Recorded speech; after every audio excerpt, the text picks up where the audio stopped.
बिहार विधानसभा चुनाव 2025 में वोटों की गिनती जारी है। अब तक के रुझानों में एनडीए गठबंधन प्रचंड बहुमत की ओर बढ़ रहा है।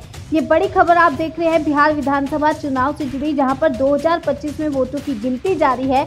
अब तक के रुझानों की मैं बात करूं तो एनडीए गठबंधन प्रचंड बहुमत की ओर बढ़ रहा है, वहीं महागठबंधन दावों से काफी पीछे चल रहा है। आइए बिहार चुनाव में अब तक हुई वोटों की गिनती के 5 बड़े संकेतों को समझते हैं। नंबर 1 संकेत की मैं बात करूं तो नीतीश मोदी की जोड़ी पर भरोसा कायम होता हुआ नजर आ रहा है।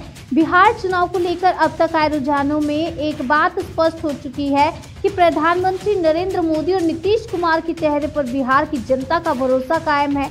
रुझानों में साफ तौर से दिख रहा है कि 20 साल सरकार चलाने के बाद भी नीतीश कुमार से बिहार की जनता में कोई नाराजगी नहीं है। इसी का नतीजा है कि रुझानों में नीतीश कुमार की पार्टी न केवल जेडीयू बल्कि एनडीए के तमाम घटक दलों के प्रत्याशी बढ़त बनाए दिख रहे हैं। नंबर 2 संकेत की बात की जाए तो बिहार ने तेजस्वी को सीएम फेस के तौर पर नकारा है। ये बड़ी अपडेट देख रहे हैं आप। बिहार ने तेजस्वी को सीएम फेस के तौर पर नकारा। बिहार विधानसभा चुनाव में अब तक आए रुझानों में ये बात स्पष्ट तौर से झलक रही है कि बिहार के ज्यादातर लोगों ने तेजस्वी यादव को मुख्यमंत्री के तौर पर स्वीकारने से इनकार कर दिया है। महागठबंधन ने सबसे पहले तेजस्वी यादव को मुख्यमंत्री उम्मीदवार के तौर पर प्रोजेक्ट किया था। इसके लिए बाकायदा महागठबंधन के घटक दलों की प्रेस कॉन्फ्रेंस भी की गई थी। बैनर और पोस्टरों में महागठबंधन के दूसरे नेताओं को हटाकर केवल तेजस्वी यादव की तस्वीर लगाई गई थी। महागठबंधन के पूरे चुनाव प्रचार अभियान को देखें तो हर जगह तेजस्वी नजर आ रहे थे। इतना ज्यादा प्रोजेक्शन के बाद भी रुझानों में महागठबंधन को पिछड़ना इस बात की ओर इशारा कर रहा है कि बिहार की जनता को तेजस्वी यादव का चेहरा पसंद नहीं आया। फाइनल रिजल्ट अभी आना बाकी है, लेकिन जो रुझान जो हमारे सामने आए हैं उसके अकॉर्डिंग हम आपको बता रहे हैं। और तीसरे संकेत की मैं बात करूं तो बिहार में राहुल गांधी का वोट चोरी का मुद्दा जो था वो नहीं चला है।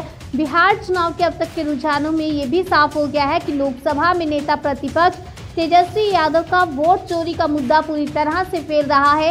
राहुल गांधी ने वोट चोरी के मुद्दे को लेकर पूरे बिहार में वोट अधिकार यात्रा निकाली थी। इस यात्रा में तेजस्वी यादव, दीपांकर भट्टाचार्य, मुकेश सहनी समेत तमाम महागठबंधन के नेता एकजुटता दिखाने की कोशिश यहां पर की गई थी। चुनाव आयोग की वेबसाइट के मुताबिक अब तक के रुझानों में कांग्रेस केवल 11 सीटों पर आगे चल रही है। इसके अलावा पूरा महागठबंधन भी एनडीए के मुकाबले काफी पीछे है। चौथे नंबर संकेत की बात की जाए तो जनसुराज को बिहार ने पूरी तरह से नकारा है। बिहार चुनाव में अब तक हुई वोटों की गिनती से भी ये संकेत मिल चुके हैं कि प्रशांत किशोर की जनसुराज को लोगों ने पूरी तरह से नकार दिया। प्रशांत किशोर जहां प्रचंड बहुमत मिलने का दावा कर रहे थे, लेकिन रुझानों में उनका खाता तक नहीं खुलता दिख रहा। सोशल मीडिया पर बड़े बड़े दावे करने वाली जनसुराज पूरी तरह से फूस साबित होती हुई दिख रही है। और साथ ही बात की जाए आखिरी संकेत की, महिला और ईबीसी का पूरा भरोसा एनडीए पर कायम है। बिहार चुनावों में इस बार हुई बम्पर वोटिंग के बाद महागठबंधन दावा कर रहा था कि ये उनके पक्ष में जाएगा। खासकर बूथों पर महिलाओं की भारी भीड़ को लेकर कई तरह की बातें की जा रही थी।